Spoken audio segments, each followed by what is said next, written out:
Hello, guys. So this is Jean-Paul with Defray Personal Injury Show, and today we have our guest speaker here, who's Christian Contreras from the Christian Law Firm.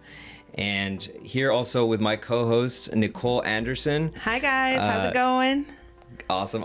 And we're going to be asking Christian a couple of questions regarding his career and himself as a professional. I'll let Nikki start with the first one. So you're very young looking. You've just graduated. You just took the bar in 2020, if I'm correct. Well, I took it in 2018. Okay. Right after passing through law school, graduating through law school. And I passed the bar my first time, but, there was a delay in my admission. The bar, it's a bureaucracy and, it's notorious in what they do. But, I do want to introduce myself before we get into those questions. Yeah, My name is Christian Contreras. I do have my own law firm, Christian Contreras Law Firm. I'm part of Justice X, and I'm also a partner in Gazar, Henderson, and Carrasco, which is a civil rights law firm. Wonderful. That's awesome. That's wonderful. That's just what I do during the day, during the night. I moonlight as a activist, community leader, just out there with the community, ingrained with their needs and just helping people in terms of what they need, particularly in the East Los Angeles, South Los Angeles areas. In that capacity, I serve on the board of the East Los Angeles College Foundation. I was also recently appointed as a legal advisor for the statewide legal advisor for LULAC, which is the oldest civil rights organization in California and the United States. I'm also general counsel to the Latino Coalition Los Angeles and different organizations. So how do you achieve so much by just passing the bar? You've really excelled yourself so quickly. Is there a mentor that you've worked with, even a law firm or someone in the industry that you worked with before you passed the bar, like while you were attending school? Well, sometimes I do get conscious about, I guess, my age. I'm not even old. I'm not even young. I mean, I'm old. I'm 30. Okay. So by 30, many entrepreneurs and many founders already were established. Mark Zuckerberg founded Facebook in his dorm room. That's right. Exactly. That's right. So I think, yes, in the profession, age may be a factor in terms of whether you're trustworthy or reliable, but at the same time, your results speak for themselves. So Exactly. I am cognizant of that, the age thing, but I don't really think about it that much. I do think about it in terms of, sometimes big cases. So I will bring in, a partner or someone who seems old, but, they're just older, just to give me that sense of credibility. But at the same time, I've been practicing law for almost 2 years. So how do I accomplish all that? I mean, I don't really think I've accomplished that much, frankly. My capacity, I think, and my potential is much more exponential in my current capacity. The things that I'm doing now is just an extension of passion. Yes, I can totally tell. We can for sure. definitely tell you're passionate, especially with everything that you're involved with. So I see that you have a kind of a fundraising. What's your involvement with the East Los Angeles College? Well, the East Los Angeles College, it's the biggest, one of the biggest community colleges in the entire country. Wow. And it's number one in serving Latino students in the country. So it's a fairly big community college. It enrolls approximately 60,000 students per year. Wow. And it's a big community college. Yeah. It has a board. The board is the East Los Angeles College Foundation Board. Perfect. And I am one of the board members. So I'm actually, that's something, one of the things that I'm very proud of, because I went to ELAC. I went to the East Los Angeles Community College. Awesome. And it was a stage in my life where I didn't even know what I was going to do. Wow. And that's why community college is the best place to start, because not a lot of students know what they're going to do. Even recently, I spoke at a business class at Glendale Community College. The professor brought me on as a guest speaker, talking about business and entrepreneurship, because I'm also a business litigator. So business Okay, good. Litigation is something I also practice. Yeah. And I was telling them, look, you need to be passionate. You need to love what you do. And then one student says, well, what if I don't know what I'm passionate about? Shit. And I said, that's a good question, because a lot of people don't care about things, and especially the new generation, the Gen Zers. I'm a millennial, and the Gen Zers, They care about is social media. That's so true. they said, I want to be an influencer. Well, not everyone could be an influencer, even though everyone tries. Right. So you need to find something that you're passionate about, which also gives you fulfillment. Yeah. And so I didn't, at that age, I knew it was when I was 18. I had just graduated from high school. I didn't know what I wanted to do, but I knew I wanted to help people, and I know I like being challenged. So I went to ELAC, and I eventually transferred, and I eventually went to law school and all that stuff. But that's really where I believe was the breeding ground for the person that I was today, or that I am today. So I think that serving in that board is very, very, very fulfilling for me, because I was there and I'm serving students who are a reflection of me when I was in that stage, and it's very needed, especially because it's a more inexpensive alternative rather than going to a 4-year institution. And even when you think about people who have billion-dollar companies right now, Steve Madden, I was listening to his story. memoir, and he went to University of Miami and he dropped out after a year and a half. And then he was just saying, well, I was just messing around. I don't know what I was doing. Because when you really think about it, 18 and 19, it's a young age, and you don't really know what you want to do. But at the same time, it's funny. Mammals, humans, we're the only ones who really keep our children for such a long old age. Right. All the other mammals, once they are toddlers, all right, go. Go to the do to what nature. You gotta do, right? Yeah, the animal kingdom. But humans, we keep our kids such a long time, and we baby them for such a long time. Even the Mexican kids, did you see when in the strollers? They're like 5 years old and they're in the stroller. And I'm looking at the mom. ¿Qué estás haciendo? What are you doing? Get them out of the stroller. Yeah. But it's a good thing, because we care about family. Humans, we're family oriented, and even attachment, a form of love you have, which is attachment. That's a form of love. Where you're attached to someone. So yes, it's a young age, but at the same time, humans, we just keep the kids around too long. So it's such a young age to think about what should I do, or why am I even going to school? So it's a good way to do that introductory into higher learning and finding yourself. So that's super important. That's pretty much what I do at the East Los Angeles College Board. I'm the only lawyer on the board right now, so of course I do all their contracts and all their general Legal, counsel work. So the executive director loves me for that, because he just calls me at random times asking me these legal questions. So sure. Do you do any pro bono work? It's just a question.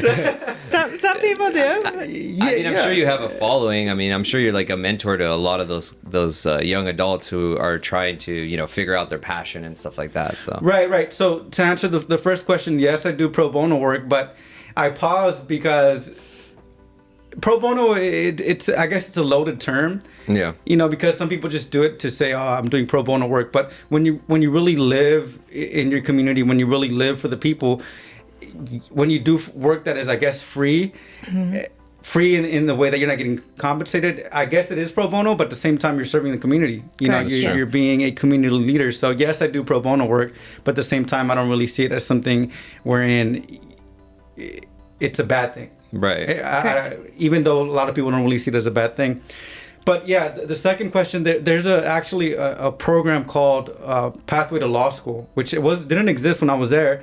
So that's actually how I first was introduced back to ELAC, because I had no connection to the school. And then I realized that this program was there, which is comprised of judges and lawyers, and the students there enroll in the program. There's different requirements, and they're able to connect with lawyers and judges, and they are able to go to law offices and courtrooms to get a feel and a taste of what it means to be a lawyer, because a lot of people don't even know what it means. And I think the good thing about the profession, though, is that it's not monolithic. There's so many things you could do, and it's good to understand what different capacities you could fill in the legal profession. So yeah, that's what I do at the East Los Angeles College Foundation. That's great. Yeah. That's really great. Yeah, that's a great achievement. Yeah, that you've Nicole done. and I, we enjoy. We do a lot of different types of things. We do a lot of charity, and we're involved with like the Los Angeles Trial Lawyers charity. Trying to help out we as try much to as do as much as we can in as far as like the involvement with them and. Thanksgiving coming up, we always kind of Yep. run the areas dropping off gift bags and stuff of either food or cleaning materials or something that if we can help, we try to. So Yeah, absolutely. Yeah. yeah. All right. So let's see. If you We could go answered back that. in time and you can give yourself advice on starting your own law firm, would there be something that you would, tell yourself to maybe speed up to where you are now? Or are you happy with how everything has been going and flowing? What would I tell myself? I guess, be more business savvy with balancing it with your values. My values and my principles is giving back, of course, and helping people that are truly in need and people within the community, because my current area is definitely the Latino community. As a Spanish speaker, as a Mexican American, I see that a lot of people are just ignorant, not in a bad way, just they don't understand the help, process. right. Yeah. So at the very least, what I do is I tell them, look, I'll give you a free consultation. You don't have to worry about paying me, and I'll inform you of the process. And that happens fairly frequently. So I do try to balance informing people who may not be super informed about the process, and then giving them useful tips in terms of what could help them in their current situation, and then giving them resources so they could also learn for themselves. So definitely being more business savvy, but also balancing it with my core values and my core principles. And also, I think another thing that I would probably tell myself is just be more involved in things. It sounds like it sounds like you're definitely, you're in a path that you're really being involved with not only your community, but, with a lot of the colleges, you're mentoring, you're teaching people like, how to do certain things that, are not really taught in school. And I think with the experience that you bring in with working with like someone like Humberto, you're on a path to success. I mean, I could just see it from just looking at you that you're confident about what you're doing, and you're confident about, what you say. And I think that eventually people are going to either refer, cases to you, or they're going to recommend you to other people that need that help. So in a way, that 10, 15, 20, 30-minute consult that's free, it's going to pay off, because it's all word of mouth, right? So people are going to be able to send you cases and or recommend you, because you sound like you know what you're doing. It definitely sounds like you have a really good heart, and I feel like if I were to be watching you, I would want to go to someone with a good heart that wants to help the community. It shows you care.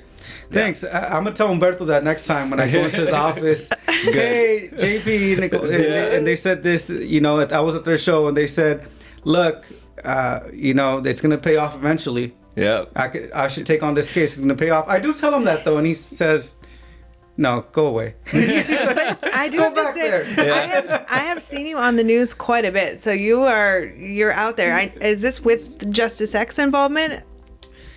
So we do a number of things, and I will say that the godfather of the media is definitely Humberto, because he's the one who pretty much taught me how to work the media. And it's a fairly simple process when you think about it, getting on the news and getting out your press releases, and then recording when you're on the news so you could then publish it and stuff like that. Because actually I put him onto that, because he would just say, "I'm coming out on the news and it's going to be at 6 p.m. You got to make sure you're watching at 6 p.m. And I said, "What? I'm not going to stick around waiting for the news." They post it online. Right. Well, at least now in my day, because he's a little bit older, of course. Not back. They wouldn't do that back in the day. That's true. I do remember that back in the day. I told him all you have to do is just get the video from the website and then save it, and you can just post it. He's like, "Oh, okay." So we're a team, of course. That's great. It's like Jordan and Pippen, Michael Jordan and Scottie Pippen. Yeah. So he's the one who really taught me all that in terms of how to do the groundwork, how to approach it and everything, in doing it. So it's through him, of course, that we do some cases together, and then we have Justice X, which is a coalition of black and brown lawyers advancing black and brown interests, and also the interests of marginalized communities. And then just other cases, just working with community activists and community leaders who also understand the power of media. Absolutely. So where do you see yourself 5 or 10 years from now? Have you thought about it? Have you thought? Yeah, I have thought about it. It just happened. He just thought about it right now. No, I have thought about it. So recently I've been listening to the stories of, Steve Madden, who I mentioned earlier, Right. which is interesting because, he's a designer, a shoe designer, and he designs primarily women's shoes. Right. And Wait, are you getting into women's shoes? Not yet. I completely understand what he's trying to say. I mean, from an entrepreneurial point, you have to have, listening to like Steve Madden or Steve Jobs or one of the, or even who's the guy from Amazon? Jeff Bezos. Thank you. Even Jeff Bezos, his story is just it motivates. It's inspiring. Like all the things that he's done. I mean, he's literally from rags to riches, right? Yeah. So it's like, hearing what these people have done it just gets you out of bed early, and it, especially if you're an entrepreneur, you own your own law firm or your own company, like those are super important things, and it's kind of like what drives you, Yeah. So what I want to do in 5 years. Okay, so of course I'm always practicing law. Look, there's 24 hours in a day. You could just do so much, and especially now with the system that I have, I'm able to systemize and automize a lot of the things that I do, and I have a system in terms of how I approach cases and how I'm able to do things so expediently, and especially because I'm tech savvy, I'm able to do things so quickly. Right. Whereas a boomer lawyer it'll take them an hour to format something that it took me 2 minutes. Right. So that expediency allows you to get more done. So I'm always going to be practicing law, but what I want to do is I want to start a business, a different business. I think it's going to be tech related in terms of software, and I don't want to give out the idea yet. Yeah, more than that, man. Like, no worries. But the end goal is I want to make it $1 billion company, and then I want to give away billions of dollars. Wonderful. Yeah. Awesome. That's what I want to do. Yeah. That's It's kind of our mindset there too. I love to we have a build very something. similar mindset. Yeah. That's great, man. No, Yeah, that's and wonderful. I Whatever I feel sport like you need, you have we're enough there. drive. You are definitely going to get it done. So. Oh yeah. Yeah, hopefully, you guys see me on the news. Oh, Yeah. a founder of a $1 billion company decides to give away $1 billion. I can totally see it. I can totally see it. see it. That'd be I cool. could definitely see Yeah, that. for sure. So another big question: do you have a hero or a mentor in this work? Perfect. In the work, In the definitely. field that you're in right now. Yeah, so this is one of the things that I wanted to talk about. I appreciate you guys. This is a reflection of the work that we do. The plaintiff's bar, what's the best part of it is the community. So one of the best parts about it, and of course that we're giving and we care about justice and so forth, but the community. So people like yourselves and other organizations and people who are part of the plaintiff's bar. Yeah. It's a camaraderie. We care about each other. We help each other, and that's unlike any other bar. I'm part of the criminal defense bar and I'm part of the civil rights bar, and they're great bars, but just it's not really a community such as the plaintiff's bar. So Right. this community is so giving and so helpful towards even young lawyers like myself that there's a lot of people who I look up to in the community, of course, but the people that I could think of off the top of my head who are heroes and mentors: Umberto, Stephen King. He I remember my first trial. It was a tough one, and I cried every day. Not because because it was hard, but just because a lot of emotions, and Yeah. Of course. and it was a criminal trial. So, my client was facing 9 years in prison, and she had 2 kids, and she was pregnant, and every day the consequence of her going to prison was daunting. So course. it was tough. But I remember one day I was I had done voir dire, and the judge hated me, and I would fight with the judge outside of the presence of the jury, of course. And I was super respectful in front of the jury because everything matters. Every single second, every single action in the presence of the jury matters because they see everything, and you guys probably know. Yeah.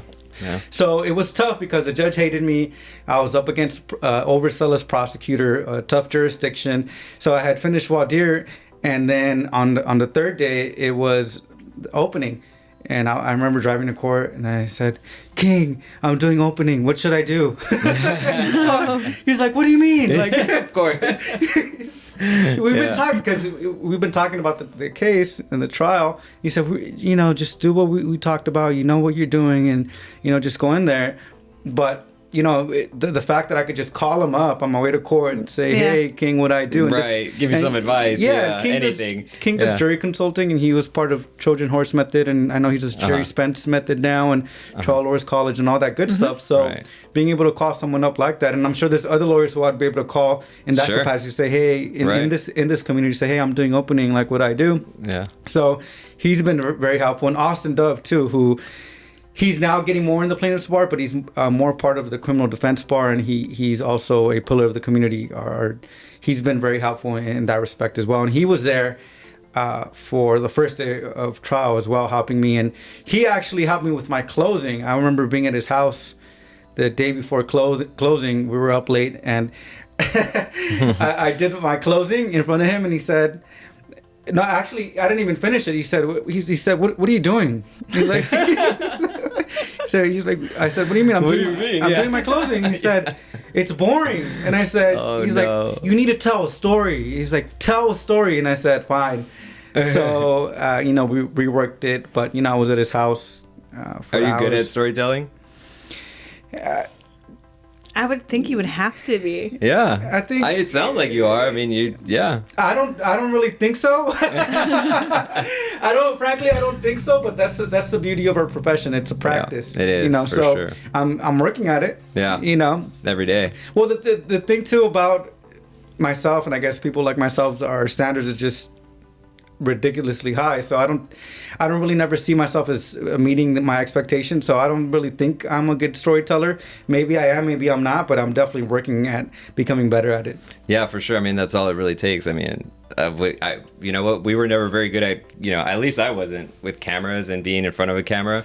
And I was the most shy person on this planet. Yeah, Nikki had a really hard time speaking in front of people, and I actually failed. I've told this story before. I failed speech class in high school because I couldn't speak in front of 12 students in front of the class. That's how bad I was. Yeah. So yeah, so she's gone a long way, and it's like anything that you practice day and night, you become better at it, right? So it's like, don't give up, keep going, keep doing what you're doing, and it's whoever's watching this is obviously gonna see that, and listen to podcasts, read books, practice every single day, and you just become better and better at it.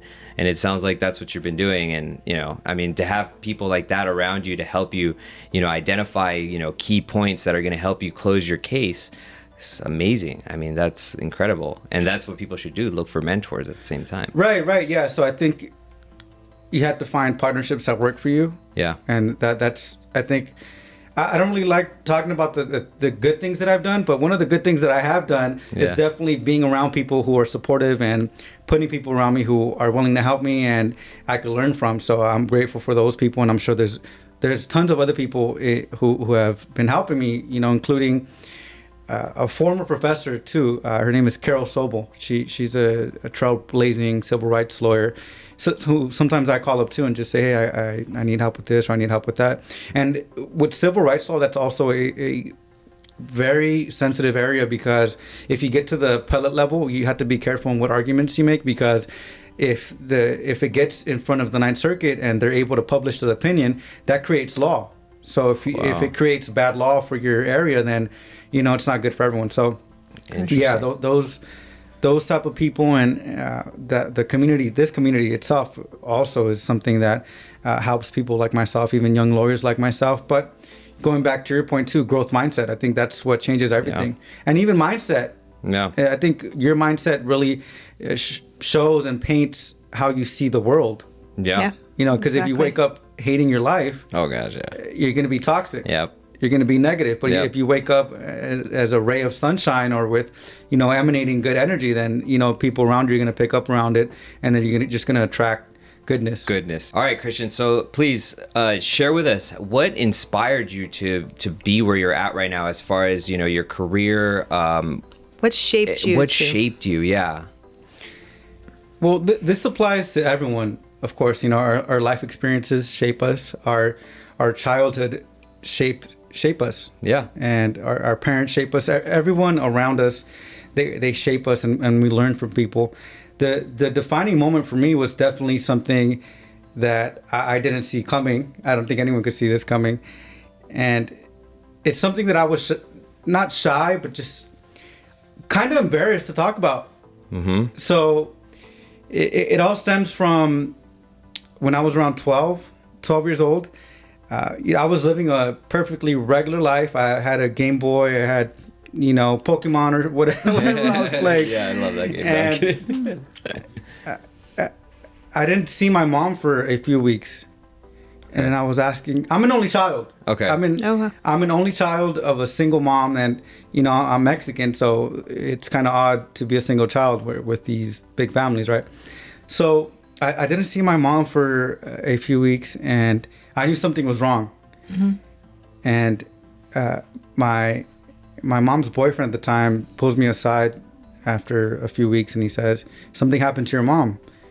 And I was like, okay. So I was 12. I don't know what was going on. Right. So we go to the hospital, and she's there. She's been there for weeks, and she was involved in a car accident, and on the 5 freeway, and she was hit from behind, and she was hit twice, and she became paralyzed. Wow. Yeah, permanently paralyzed. She had a spinal cord injury, and it is tough because she had me when she was 16, and at the time she was still in her 20s. Wow. So being permanently paralyzed in your 20s from the waist down is traumatizing. It's devastating. It's life altering, of course. Oh my gosh. But the chain of events that happened next, I think, were even more devastating. So she was working at the time, and she would be the provider of the home. So because she couldn't work anymore, and she never really applied for benefits, and then more devastatingly, she never even sued.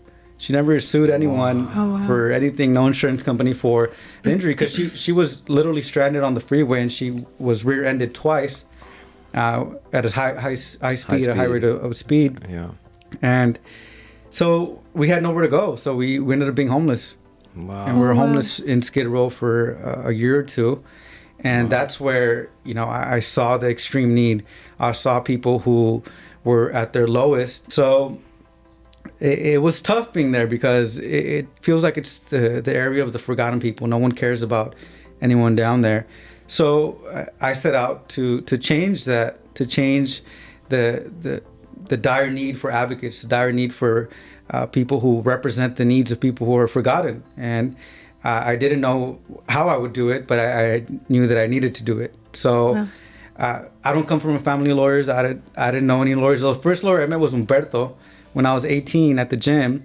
So I knew I wanted to be a lawyer, but I didn't know if I could. And that's why it was hard for me, because I was never in that trajectory to be a lawyer. Wow. But I knew I needed to be one, or at least do something where I could help others, be an advocate, because I saw the need and I experienced it firsthand. So I first went when I was 18, and then maybe when I was 20 or 21. I don't know the exact time, but it was a number of years, because like I said, I didn't know I was going to law school. I was in college, and then I said, okay, I was graduating from college, and I said, okay, I guess I'm going to law school, or at least I'm going to try to go to law school. So sometime in college, I asked him, okay, so you think I could be a lawyer? And he said, hell yeah, we need more Latino lawyers in the field. You would be an asset to the profession. And I said, wow. Wow, that's powerful words. Yeah, and I said, wow, okay. Motivating for sure. Yeah. Get you right out of bed. yeah. So I said, okay, well, I applied, and I eventually went to law school and passed the bar. But those life experiences definitely motivate me now, and are the reasons why I do the things that I do, because I just see that there's such a high need for advocates. There's such a high need for people who understand the struggle, and there's such a high need for people who are really there to give back for true reasons. Yeah. So yeah, that's the life experience. Your story and everything is just amazing, and a lot of people who are watching, even if they're in tough times, there's always light at the end of the tunnel with everything. You just have to work really hard and stay focused, and run into Humberto at the basketball court. That's a great story. I think for some reason a lot of people go to the gym without realizing the friendships you make, without even trying to make them, and they do end up becoming life-changing sometimes, like your story. And it's really amazing how just by going to do something positive, like playing sports or going to the gym, you get this you not only get advice from people that are older than you, but you you know, you changed. I mean, you basically made your life to what it is now just by going to the LA Fitness, and you know, all those little things like played such a role. Like, I mean, that's amazing story. Yeah, you know, I don't think we're here by coincidence. I don't think things happen by coincidence. Everything happens for a reason, and the chain of events are set off by different things is something that I think we should be cognizant of, because Yeah. oftentimes people want to give up and they say this is hard, or Right. you know, I don't want to do, what did I do to deserve this? And you really have to think about why you're in that moment or why you're in that experience. And I see everything as a learning experience. I see every failure as a growing experience. And I was just with at Alder Talk, Mike Alder, who another great guy who you know, I see as a mentor and as a hero of the community. Absolutely. He and Gina, Gina both, Zapanta yeah. and Mike Alder, they're amazing. They are super supportive. He said, obstacles are not in your way, they are the way. So these experiences are here for a reason. You're going through a struggle for a reason, and at the end of the day, it's going to make you a better person. Yeah. So like I said, back to mindset, like you said, back to mindset, just think about it that way. Yeah. And then that's the reason, that's another reason why I also like sharing my story, even though I didn't like to before, because I was somewhat embarrassed, but it's because it instills hope in others. Absolutely. You know? Yeah, of course. Absolutely. For Others sure. Should never be embarrassed. I bet you your mother is extremely proud. Yeah.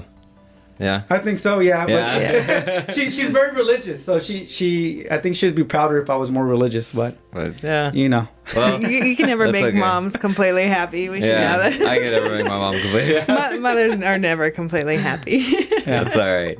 Hey, that's great, man. What a wonderful story. I yeah. really appreciate you coming today and being, you know, a guest here and, you know, explaining your story and sharing it with us and our audience. And, Such you a- know, such we an definitely would inspiration. love to have you back again sometime in the future. In that 5 years. And yeah, definitely. Yeah, Absolutely. so thank you so much for having me on. It was fun. Yeah, man, this is great. Frankly, I don't know what to expect because you guys were talking about personal injury. I mean, I practice personal injury, but you know, I think not only personal injury, I do other things Correct. too. Yeah, you do Yeah, a lot. absolutely, No. Yeah, no, absolutely. you're definitely an inspiration for a lot of people. So For sure. Thank you. Especially. Yeah. awesome. All right, guys. Thank you so much, Christian, for coming on. If you guys are watching this, don't forget to like, share, and follow our channel below.